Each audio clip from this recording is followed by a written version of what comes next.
200cc இந்த பைக்குக்கு போட்டியா? இப்போ அப்போ எப்பயுமே ஒரு பைக் 200cc இது வரைக்கும் இல்லைன்னு தான் சொல்லணும்.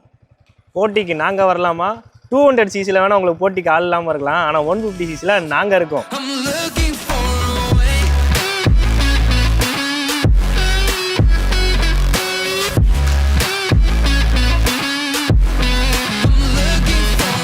உங்க 150cc பைக்கோட பிரைஸ் 2 லட்சம் ரூபாய்க்கு மேல.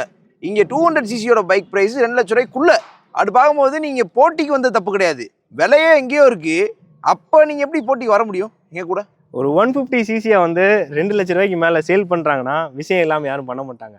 அவ்வளோ விஷயங்கள் இந்த பைக்கில் இருக்குது. இதோட இன்ஜினாக இருக்கட்டும், இதோட பவராக இருக்கட்டும், இதோட ஹார்ட்வேர்ஸாக இருக்கட்டும், இதை ஜஸ்டிஃபை பண்ணணும்னு சொல்லலாம். அப்போ நான் தாராளமாக உங்கள் கூட போட்டி போடலாமே.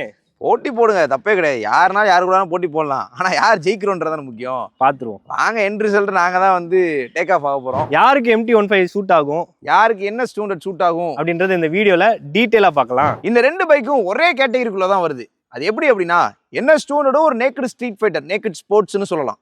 அதே மாதிரி MT-யும் ஒரு நேக்கட் ஸ்போர்ட்னே சொல்லலாம். ரெண்டு பைக்குமே ஒரே கேட்டகரியா இருந்தாலுமே ரெண்டு பைக்குமே வேற வேற பர்சனாலிட்டின்னு சொல்லலாம். அந்த பர்சனாலிட்டிஸை இந்த வீடியோல டீகோட் பண்ணிடுவோம். டீகோட் பண்றதெல்லாம் இருக்கட்டும், உங்க பைக்கோட டிசைனை பத்தி பேசுங்க. MT டிசைனை பத்தி சொல்லவே வேணாம். அப்படியே சாம்பராய் டிசைனை வந்து இன்ஸ்பயர் பண்ண மாதிரி இருக்கும். ரெண்டு கண்ணு, அப்படியே வந்து வாய். இது பாத்தீங்கன்னா ப்ரொஜெக்டர் ஹெட்லாம்ப்ஸ் வருது.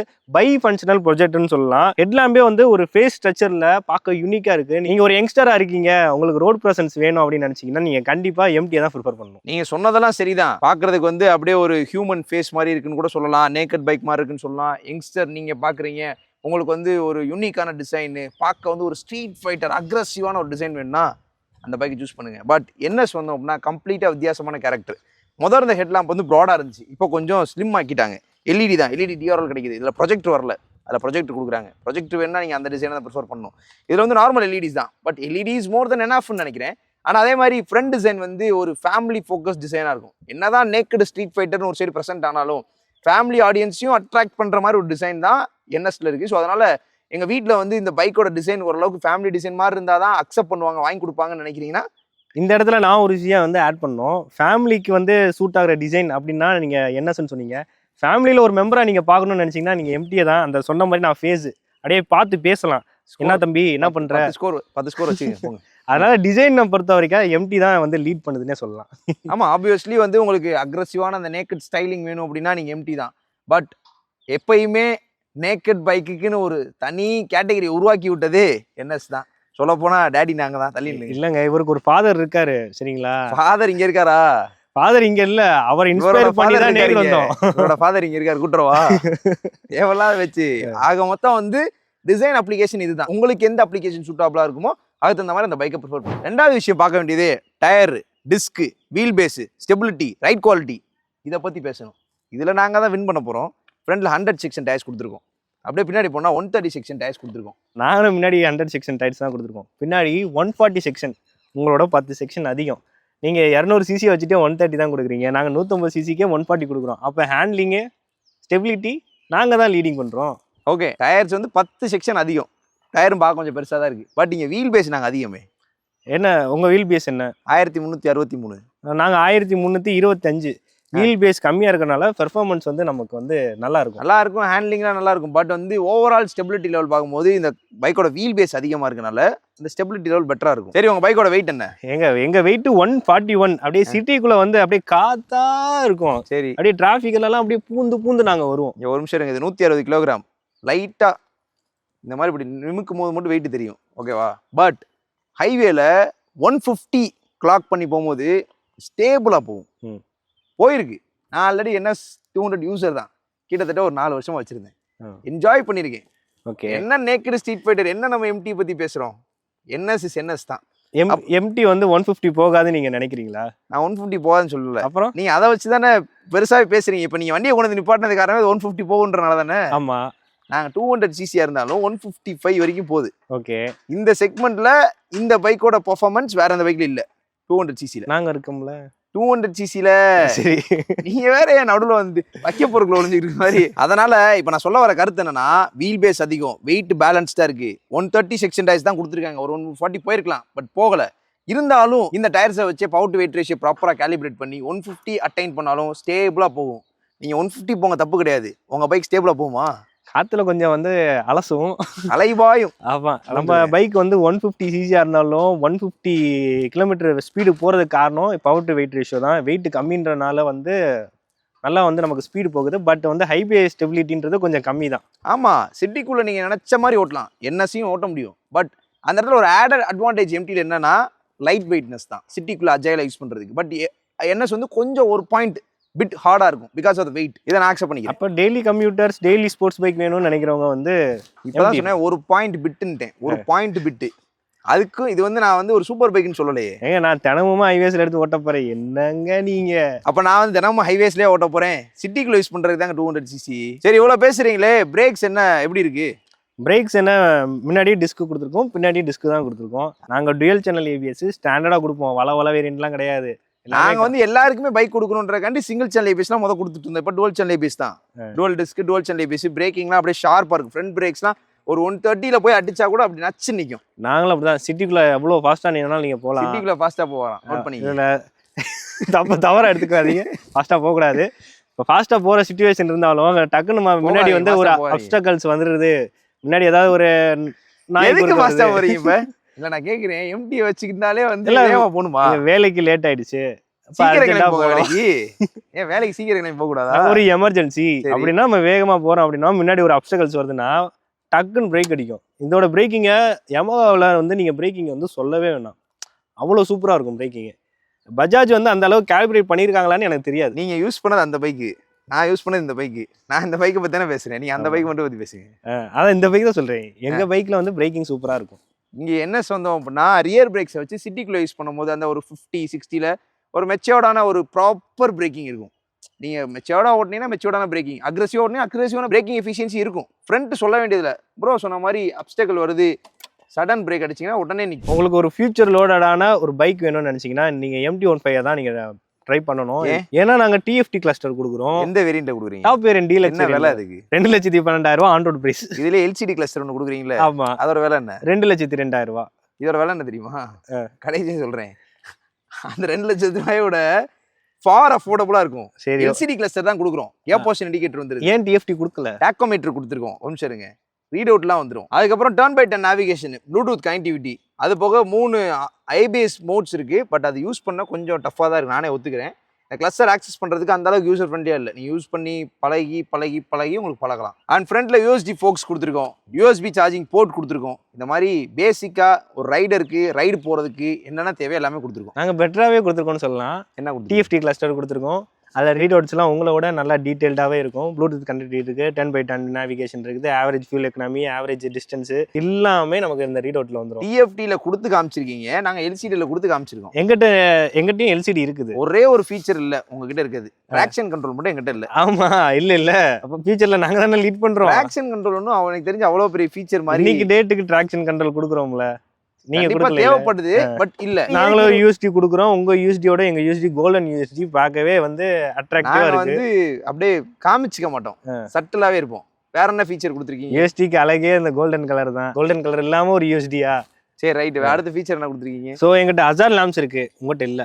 எங்கிட்ட ட்ராக்ஷன் கண்ட்ரோல் இருக்கு, உங்ககிட்ட இல்ல. எங்கிட்ட TFT இருக்கு, உங்ககிட்ட TFT இல்ல. அந்த TFT கண்ட்ரோல் பண்றதுக்கு எங்களுக்கு பட்டன் கண்ட்ரோல்ஸ் இருக்குது, உங்ககிட்ட அந்த கண்ட்ரோல்ஸ் இல்ல. TFT இல்ல, அப்படி கண்ட்ரோல் வரும். அப்ப டேங்க் கெபாசிட்டி எவ்வளோ? டேங்க் ஃபீச்சர்ஸ் பேசிட்டு இருக்கும்போது எதுக்கு டேங்க் போறீங்க? டேங்க் கெபாசிட்டி எவ்வளோ? 10 லிட்டரு, 12 லிட்டரு. அது வேணா நீங்க ஹைவேஸ் போற மாதிரி வச்சிருக்கீங்க. ஆமா, அவ்வளவுதான். ஹைவே போறதுக்கு என்ன தேவை, அந்த ரைடருக்கு என்னென்னலாம் தேவை அது இருக்கு, கரெக்டா? அப்ப ஃபீச்சர்ல வந்து யார் அதிகம்? இது போங்க அப்படின்ற மாதிரி இருக்கு. ஃபீச்சர்ஸ்ல வந்து நீங்க ப்ரோ சொன்ன ஃபீச்சர்ஸ்லாம் உங்களுக்கு வேணும்னா MT, ரைடர் சென்ட்ரிக்கான ஃபீச்சர்ஸ் வேணும்னா NS. ஒரு விஷயம் இருக்குது, VVN சொல்லுவாங்க, கேள்விப்பட்டிருக்கீங்களா? கேள்விப்பட்டிருக்கேன். அது உங்க பைக்ல இருக்கா? எங்களுக்கு நீங்க VV ஆக்டிவேட் பண்ணி பூஸ்ட் பண்றதை நான் நார்மல் த்ராட்டிலே பூஸ்ட் பண்ணிடுவேன். 7000 RPM ஹிட் பண்ணோடனே உங்களுக்கு வந்து VV ஆக்டிவேட் ஆகும். அப்போ நீங்க பாக்குற பெர்ஃபார்மன்ஸ் ஒரு 150cc ஓட்டுற மாதிரியே இருக்காது, ஒரு 250 300cc ஓட்டுற மாதிரி தான். ஓவர் தான்.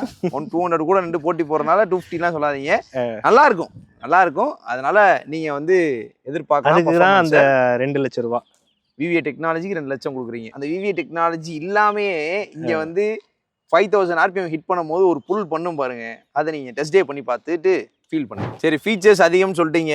இப்போ நாங்க தான் இதுல பெருசு. இன்ஜின், உங்க இன்ஜினை பத்தி சொல்லுங்க. 155cc liquid cooled engine, single cylinder, 6 speed gear box, 18.4 PS power, 14.1 newton metre torque. இன்ஜினோட கியூபிக் கெப்பாசிட்டி கம்மி, ஆ. ஹார்ஸ் பவர் கம்மி. நீங்க Torque உங்க கம்மி. நீங்க சொல்லுங்க உங்க ஃபிகர் சொல்லுங்க. 199 cc, 24.4 bhp, 18 Nm torque, okay. 6 speed gearbox, liquid cooling system. எல்லாம் சேம் தான். என்ன 6 PS வந்து பவர் அதிகமா இருக்கு. 6 PS வந்து it's not a big deal for Yamaha. 6 PS power வந்து இந்த செக்மெண்ட் ஆஃப் பைக்ஸ்க்கு பெருசு கிடையாது. சரி, வேற ஏன்னா நாங்க வந்து அதுதான் சொன்னோம்ல, power to wait ratio drag raceலாம் வச்சோம் அப்படின்னா எம்டி தான் பின்னாடி தான் இருப்பீங்க. எம்டி. கடைசில வேணா திணறி பக்கத்துல வருவீங்க. நம்ம இப்ப டிராக் ரேஸ் ஓட்டாதனால நீங்க அப்படிலாம் சொல்லக்கூடாது. drag race நிறைய வீடியோஸ் யூடியூப்ல இருக்கு. சரி, அதெல்லாம் நீங்க பாத்தீங்கன்னா இனிஷியல்ல இருந்து மிட் ரேஞ்ச் புல் டாப் எண்ட் வரைக்கும் புஷ் பண்றது நம்ம தான். Top end- கடைசி நேரத்துல வந்து டெய்ல வந்துட்டு இருப்பாங்க. அப்படி டெய்ல வந்துட்டு நாங்க காம்படிட்டர் அப்படின்னா என்ன அர்த்தம்? டாப் எண்ட்ல வேணா நீங்க தான் ப்ரோ. 199 cc கியூபிக் கெப்பாசிட்டி எங்க இருக்கு? டாப் எண்ட்ல வந்து என்எஸ் நல்லா பெர்ஃபார்ம் பண்ணும். ஆ. இனிஷியலா வந்து ஒரு இனிஷியலா வந்து புல் இருக்கட்டும், அந்த புல்லு வந்து 18 Nm டார்க்குங்க. 18 Nm டார்க் ப்ரொடியூஸ் பண்ணா இனிஷியல் புல் எங்க கிட்ட தான் அதிகமா இருக்கும். Initial range of torque, mid range power delivery, top end மூணுமே அல்டிமேட்டா இருக்கணும்னா பெஸ்ட் ஆப்ஷன். அதுக்கான கரெக்டான ஒரு ரைடர் இந்த பைக்ல இருந்தீங்கன்னா அந்த பைக் நீங்க சாப்பிடலாம். நான் அதை அக்செப்ட் பண்ணிக்கிறேன். ரைடர் இருந்தா ஓகே தான். பட் இருந்தாலும் வண்டியோட அந்த 150 cc அந்த டியூனிங்குள்ள தான் எல்லாத்தையும் கொண்டு வர முடியும் வெளியே. அதான் ப்ரோ, இங்க ஒரே ஒரு விஷயம் தான் என்னன்னா, வாட் எவர் RPS கம்மி, ஒரு 50 கியூபிக் கெப்பாசிட்டி கம்மியா இருந்தாலும், 5 நியூட்டன் மீட்டர் கம்மியா இருந்தாலும், இதோட பவர் டு வெயிட் ரேஷியோவுக்கு அந்த பைக்கை வந்து காம்படிட் பண்ற அளவுக்கு இந்த பைக்கோட டியூனிங் இருக்குது. நீங்க இவ்வளோ விஷயம் சொல்றீங்க, நான் ஒரு விஷயம் கேட்குறேன், கேளுங்க. உங்க பைக் எவ்வளோ கிலோமீட்டர்ஸ் ஓடும்? எவ்வளவு கிலோமீட்டர் ஓடும்? நாங்க வந்து ஜாப்பனீஸ் பிராண்டு. எவ்வளவு ஓடும்? எவ்வளவு ஓடும்? ஜாப்பனீஸ் பிராண்டுன்றனால நீங்க இன்ஜின்ல வந்து ரிலையபிலிட்டி, ரிஃபைன்மெண்ட் இதெல்லாம் வந்து பேசவே முடியாது. அவரே வந்து மாட்டிக்கிட்டாரு. நமக்கு தெரிஞ்ச நம்ம சப்ஸ்கிரைபர் பிரதர் ஒருத்தர் வந்து ஆல்ரெடி வந்து 66,000 ஓட்டி எனக்கு ஃபர்ஸ்ட் வீடியோ போட்டோ அனுப்பிச்சிருந்தாரு. ஓகே, இப்போ 80 கிட்ட கிளாக் பண்ணிட்டேன். அவ்வளவுதானே. வித்தவுட் இன்ஜின் ஓவராலிங் பைக் ரிலையபிளா இருக்குன்ற உங்க பாயிண்ட் அக்செப்ட் பண்ணிக்கிறேன். Yamaha ஜாப்பனீஸ் ரிலையபிள், பஜாஜ் வந்து அன்ரிலையபிள்னு சொல்ல முடியாது. எப்படின்னா நான் யூஸ் பண்ணேன், ப்ராப்பரா மெயின்டைன் பண்ணனால ப்ராப்பரா யூஸ் பண்ண முடிஞ்சிச்சு. ப்ராப்பரா மெயின்டைன் பண்ணலனா அப்படின்னா என்னால ப்ராப்பரா யூஸ் பண்ண முடியாது. அப்ப நம்ம வந்து பிராண்டை வந்து பிளேம் பண்ண முடியாது. அந்த விஷயத்தை தான் நான் சொல்றேன். பண்ணனா இப்போ நீங்க இப்போ 1,00,000 கிலோமீட்டர் நீங்க ஒரு NS 200 ஓட்டுறீங்கன்னா ப்ராப்பரா மெயின்டைன் பண்ணால் மட்டும்தான் ஓட்ட முடியும். நான் ஆயிலே மாத்தாம கூட நான் 1,00,000 கிலோமீட்டர் ஓட்டிட்டு இருப்பேன். அந்த அளவுக்கு ரிலேபிள் தான். ஒரு கைடன்ஸ் கேட்காதீங்க. இல்ல அது வந்து அட்வைசபிள் கிடையாது. நீங்க நல்லா மெயின்டைன் பண்ணீங்கன்னா பைக் நல்லா இருக்கும். பட் வந்து அந்த அளவுக்கு மெயின்டைன் பண்ணாம கூட எம்டியை வந்து நல்ல பைக்கா நீங்க ரோட்ல பார்க்கலாம் இல்லைன்னு சொல்லாத. ஜாப்பனீஸ் ரிலையபிலிட்டின்னு சொல்லிட்டேனே. எந்த பைக்னாலும் ஸ்கூட்டர்னாலும் எதுனாலும் ப்ராப்பர் மெயின்டெனன்ஸ் இருக்கணும். ஒரு ஏசி வாங்குறீங்க, ஃப்ரீ சர்வீஸ் கூப்பிடுறாங்க, 2 சர்வீஸ் கூப்பிட்டு 3 சர்வீஸ் பண்ணலன்னா டஸ்ட் ஃபார்ம் கூலிங் வராது. ஓகேங்க, அந்த மாதிரி அது எவ்வளவு பெரிய டாப் பிராண்டா இருந்தாலும் அப்படிதான். டாப் பிராண்டா இருந்தாலுமே டாப் பிராண்டுக்குன்னு ஒரு வாரண்டி இருக்கு, ஒரு இது இருக்கு.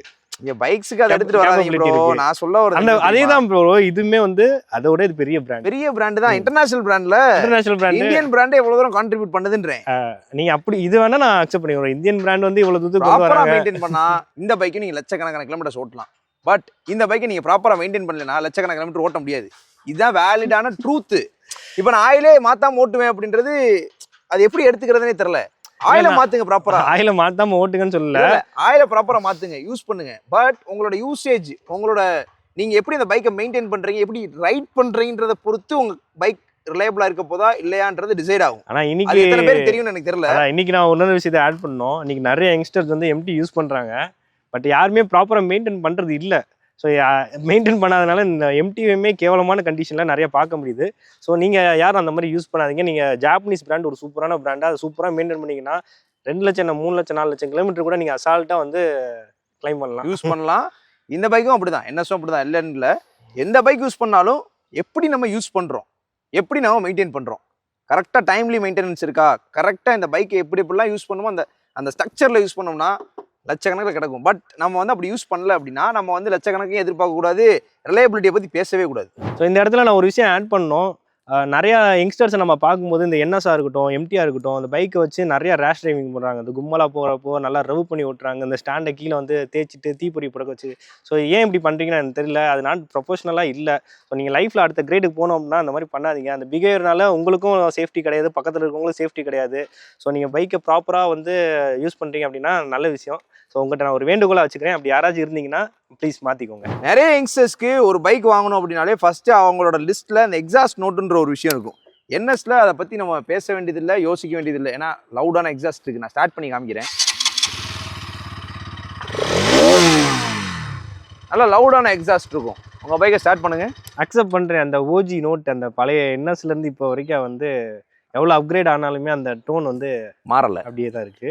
ஸ்டைல் மாறல. ஆனா வந்து நம்ம அப்படி கிடையாது. அந்த 8000 RPMல அப்படின்னு பாத்தீங்களா, அதெல்லாம் சரி சரி நம்ம டோனை கேளுங்க. ரோட்ல வரும்போது நிறைய பேர் பார்த்தாங்க.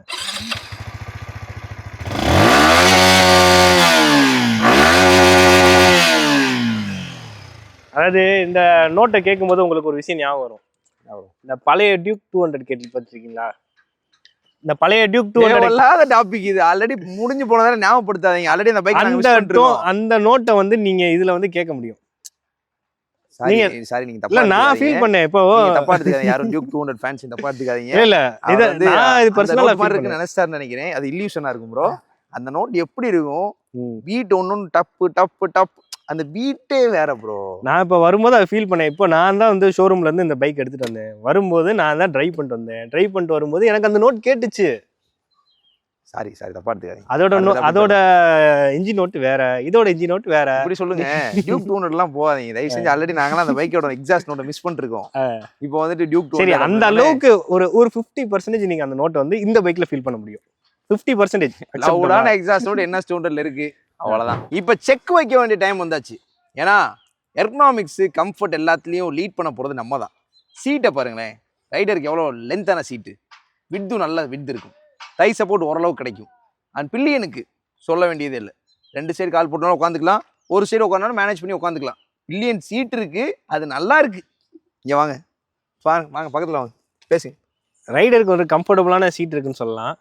ஸோ எங்கள் சீட் ஹைட் வந்து 810 mm. நம்ம 805 தான். அடுத்து போங்க. ஏறி உட்காரதுக்கு ஒன்றும் அவ்வளோ கஷ்டமாக இருக்காது. பில்லியன் சீட்டை பற்றி முதல் ரைடரை முடிச்சுக்கிறேன் இருங்க. ஏறி உட்காரதுக்கு அவ்வளோ ஒன்றும் கஷ்டமாக இருக்காது.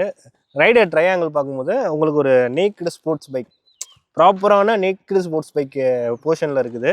ஸோ சிட்டி டிரைவ் பண்ணுறீங்க அப்படின்னா ஒரு நல்ல ப்ரொஷரில் இருக்கும். ஸோ முதுகு பெருசாக வலிக்காது. ரொம்ப இப்படி குனிஞ்சு ஓட்டுற R15 அளவுக்குலாம் இருக்காது. நம்ம குனிஞ்சு ஓட்டுற அளவுக்கு ஒரு டீசெண்டான ப்ரோஷரில் இருக்குது. ஒரு டீசெண்டான ஒரு நேக்டு ஸ்போர்ட்ஸ் ப்ரோஷரில் இருக்குன்னே சொல்லலாம். ஸோ ஹேண்ட்லிங் வந்து உங்களுக்கு இந்த பொசிஷன் வந்து நல்லாயிருக்கும். ஸோ நான் 5.9 இருக்கேன். 2 காலுமே வந்து எனக்கு நல்லாவே வந்து கிரவுண்டில் பிளேஸ் ஆயிருக்கு. மூட்டுமே மடங்கிருக்கு. 810 mm அதிகமாக தெரிஞ்சாலுமே நமக்கு இது வந்து பெருசாக வந்து வெயிட் இல்லாதனால பெருசாக தெரியல, ஈஸியாக இருக்குது. அண்டு காலுமே உனக்கு 2 காலுமே வந்து கீழே ஃப்ளோரில் வந்து டச் ஆயிருக்கு. ஸோ சூப்பராக ஒரு ரைடர் எக்கனாமிக்ஸ் வந்து இந்த பைக்கில் நமக்கு கிடைக்குது. ஓகே, அடுத்து அப்புறம் வந்து பில்லியன் வந்து நம்ம பேச வேணாம்னு நினைக்கிறேன். பேச முடியாது. ஏன்னா சீட் லென்த் இல்லை, கிராப் ரயில் ப்ராப்பராக இல்லை. பின்னாடி வந்து இப்போ எக்ஸாம்பிளுக்கு வீட்டில் அம்மாவை கூட்டிகிட்டு போகணும் அப்படின்னா எப்படி கூட்டிகிட்டு, அதுக்கான பைக் நாங்கள் கிடையாது. அண்ணன் தம்பி வேணா கூட்டி போய்க்கலாம். ஒரு நிமிஷம். இப்போ நான் பாருங்க 805 mm சொன்னா ஏறி உட்காரும் போது அப்படி ஒரு கம்பீரமான ஒரு போஸ்டர். நீங்கள் பாருங்க எப்படி இருக்கு, நல்லா இருக்கு. ஒரு மாதிரி ஒரு கமிட்டடான ஒரு ரைடிங் போஸ்டர். டேங்க் வந்து நம்மளை அப்படியே ஹோல்டு பண்ணுது. சீட் கம்ஃபர்ட் நல்லா இருக்கு. பட் அந்த ரெக்ஸினுக்கு மேலே ஒரு ரெக்ஸின் கவர் நீங்கள் போட்டுக்கோங்க. 5.8 ஃபீட்டு, 2 சைடும் ஈவனாக பிளேஸ் ஆயிடுச்சா அப்படின்னா ஈவனாக பிளேஸ் ஆயிடுச்சு.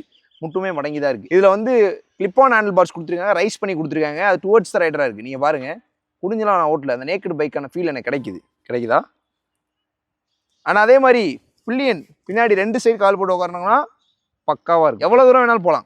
நாங்களும் பில்லியனை உட்கார வைப்போம். பின்னாடி பிடிக்கிறதுக்கு தான் கம்மி. நீங்கள் ரொம்ப தூரம் போயிட்டு திரும்பி பார்த்தீங்கன்னா அவங்க உட்காந்துருப்பாங்களா அப்படின்ற ஒரு விஷயம் இருக்கும். ஏன்னா நீங்கள் தான் பவர் கூடயே இங்கே அதை சொல்லிடுறேன், பவர் கூட. சரியா? அதனால் பில்லியன் கம்ஃபர்ட் வேணும். நாங்கள் பில்லியனோட தான் ரைட் போவோம். எனக்கு வந்து கொஞ்சம் ஹைட்டு கம்மியாக இருந்தாலும் மேனேஜ் பண்ணுற மாதிரி இருக்குன்னா 2 பைக்கையும் நீங்கள் சூஸ் பண்ணலாம். நான் வெயிட் பேலன்ஸ் பண்ண முடியாதுங்க பெருசாக, என்னால் கொஞ்சம் லைட் வெயிட்டாக இருந்தால் நல்லா இருக்குன்னா MT-15. இல்லை எனக்கு வெயிட்னா பிரச்சனை கிடையாதுங்க. பட் ஆனால் எனக்கு வந்து ஒரு கிளிப் ஆன் ஹேண்டில் பார்ஸ் இருக்க மாதிரி ஒரு அடாப்டிவான ஒரு ரைடிங் ஸ்டைல் வேணும் அப்படின்னு நினைக்கிறீங்கன்னா என்ன சார் நீங்கள் ப்ரிஃபர் பண்ணலாம். பில்லியன் ரைடரோட ரைட் பண்ண போகிறீங்க அப்படின்னா கண்டிப்பாக என்ன ஸ்டூடெண்ட்டை ப்ரிஃபர் பண்ணலாம். ஸோ இந்த இடத்துல வந்து MT 2 விஷயத்தை மிஸ் பண்ணுறாங்கன்னு சொல்லலாம். பில்லியன் வந்து வயசானவங்களை நீங்கள் கூட்டு போக முடியாது. ஸோ உங்களோட ஃப்ரெண்ட்ஸு, அண்ணன் தம்பி யாராவது இருக்காங்க, கேர்ள் ஃப்ரெண்ட் இருக்காங்கன்னா கூட்டு போகிறதுக்கு ஒரு சூப்பரான bike. Clip on handle parse. Bro எப்படி சிரிச்சிட்டே சொல்கிறீங்க? அதை எனக்கு தெரியல, சிரிச்சிட்டே எப்படி சொல்லலாம்? இல்லை ப்ரோ, நிறைய பேர் கேர்ள் ஃப்ரெண்டை கூட்டு போகிறது தான். கேர்ள் ஃப்ரெண்டை பிரியக்கூடாதுன்னு நினைக்கிறவங்களாம் இதெல்லாம் யூஸ் பண்ணுவாங்க ப்ரோ. அண்ணன் தம்பி என்னென்னமோ சொன்னார், அப்புறம் கடைசியாக கேர்ள் ஃப்ரெண்ட் சொன்னார். அதில் எப்படி உட்கார முடியும்? ஏறி தான் உட்காரணும். அதான் யங்ஸ்டர்ஸ். நான் சொன்னதை ஞாபகம் வச்சுக்கோங்க. ஓகேவா? அடுத்த பொசிஷன் போலாம். ஃபைனலி MT-15 யார் யாருக்கு சூட் ஆகுன்றதை நான் சொல்லிடுறேன். நீங்க டெய்லி சிட்டி கம்யூட் பண்றீங்க, டிராஃபிக்ல லைட் வெயிட்டா இருக்கணும், இன்ஜின் பெர்ஃபார்மன்ஸ் அதிகமா இருக்கணும், மைலேஜும் வந்து அதிகமா இருக்கணும், அரௌண்ட் 50 to 55 வரைக்கும் நீங்க எதிர்பார்க்குறீங்க, ஹார்ட்வேர்ஸ் ப்ரீமியமா இருக்கணும், ஃபியூச்சர்ஸ் லோடடா இருக்கணும், பட்ஜெட் மேட்டர் இல்லைன்னு நினைச்சீங்கன்னா நீங்க MT-15 ப்ரிஃபர் பண்ணலாம். NS200 யார் யாருக்கு சூட்டபுளா இருக்கும் அப்படின்னா, சிட்டிக்குள்ளேயும் நீங்க யூஸ் பண்ணணும், ஹைவேலையும் யூஸ் பண்ணணும், மைலேஜ் ஒரு 40 அந்த மாதிரி கிடைச்சா ஓகே அப்படின்னு நினைக்கிறீங்கன்னா 40 உங்களுக்கு தாராளமாக கிடைக்கும். 40, 42 வரைக்கும் கூட எடுக்கலாம். ஆனால் அதே மாதிரி டாப் ஸ்பீடும் வந்து ஒரு 150+ போகும். பட் சிட்டி ரோட் லிமிட்ஸை வந்து மெயின்டைன் பண்ணுங்க, அதை ஃபாலோ பண்ணுங்க. ஓவராலாக சிட்டி யூசேஜ், ஹைவே யூசேஜ், நல்ல பர்ஃபார்மன்ஸ், டீசெண்டான மைலேஜ், பில்லியனோட ரைட் பண்ணுற மாதிரி ஒரு பைக் வாங்கணும் அஃபோர்டபுளான ப்ரைஸில் அப்படின்னா NS200 தான் ஒரு நல்ல ஆப்ஷன். NS200 வந்து single channel ABS and dual channel ஏபிஎஸ்னு சொல்லி 2 வேரியன்ட்ல அவைலபிளாக இருக்குது. சிங்கிள் சேனல் ஏபிஎஸோட ஆன் ரோட் ப்ரைஸ் பார்த்தோன்னா 1,65,000 67,000 வருது. இந்த டுவல் சேனல் ஏபிஎஸோட வேரியன்ட் ப்ரைஸ் வந்து 1,80,000 82,000 கூட வச்சுக்கோங்க. அப்ராக்சிமேட் ஆன் ரோட் ப்ரைஸ் தான் சொல்கிறேன், இதுக்குள்ளே தான் இருக்கும். MT-யோட ஆன் ரோட் ப்ரைஸ் பார்த்தோம் அப்படின்னா 2 வேரியன்ட்ஸ்ல அவைலபிளா இருக்கு. ஒன்று வந்து நார்மல் LCD கிளஸ்டர்ல வந்து அவைலபிளா இருக்கு. அது எவ்வளோன்னு பார்த்தோம்னா 2,02,000 ஆன் ரோட் ப்ரைஸ் வருது. அதே மாதிரி டாப் எண்ட்ல வந்து TFT கிளஸ்டர் கொடுக்குறாங்க. TFT வேரியன்ட்ல வந்து 2,12,000 10,000 டிஃபரன்ஸ் இருக்குது. உங்களுக்கு எந்த வேரியன்ட் வேணுமோ நீங்க அதை பார்த்து நீங்க வாங்கிக்கலாம். ஓகே, ஓவராலாக இப்போ வந்து இந்த வீடியோ பார்த்ததுக்கு அப்புறம் எந்த பைக் உங்க தேவைக்கு தகுந்த மாதிரி சூட்டபுளாக இருக்குன்னு சொல்லி ஒரு கிளாரிட்டி கிடைச்சிருக்க வாய்ப்பு இருக்கு. இதுக்கு மேலே உங்க டவுட் இருக்குன்னா கமெண்ட்ஸ் சொல்லுங்க. இதே மாதிரி வேற என்ன பைக்ஸை வந்து கம்பேர் பண்ணலாம் அப்படின்றதையும் மறக்காம கமெண்ட்ஸ் சொல்லுங்க. நெக்ஸ்ட் நிறைய கம்பேரிசன்ஸ் பிளான் வச்சிருக்கோம். கரெக்டாக அந்த ப்ரைஸிங் மேட்ச் ஆகணும், இல்லைனா சிசி மேட்ச் ஆகணும், இல்லை கேட்டகரி மேட்ச் ஆகணும். இந்த மாதிரி ஒரு பைக்கை வந்து கம்பேர் பண்ண சொன்னீங்கன்னா கண்டிப்பாக கம்பேர் பண்ணிடுவோம். ஸோ உங்கள் ஐடியாஸ் வந்து எங்களுக்கு ரொம்ப ஹெல்ப் பண்ணும். கண்டிப்பாக அதை நெக்ஸ்ட் கண்டென்ட் நான் மேக் பண்ணிடுவோம். இதான் ஓவராலாகவே இந்த கம்பேரிசனில் நாங்கள் வேறு அப்கிரேட் பண்ணணும், வேறு ஏதாவது அப்டேட் பண்ணணும் அப்படின்னாலும் சொல்லுங்க, அதை நாங்கள் நெக்ஸ்ட் சரி பண்ணிடுவோம். நிறைய பேர் சண்டை போற மாதிரி இருக்கு அப்படின்னு சொல்லியிருந்தீங்க. பட் நிறைய பேர் வந்து சண்டை போறதா விரும்புறீங்க. அதனால இந்த கம்பாரிசனை ஒரு ஃபன்ஃபில்டான ஒரு ஆர்குமெண்டா கொண்டு போயிருப்போம். நெக்ஸ்ட் வீடியோல உங்களை மீட் பண்றோம். எப்பயுமே பைக் டிரைவ் பண்ணும்போது ஹெல்மெட் வேர் பண்ணுங்க. லாங் டிரைவ் பண்ணால் கியர்ஸ் இன்ஷூர் பண்ணுங்க. Ride safely and responsibly. By.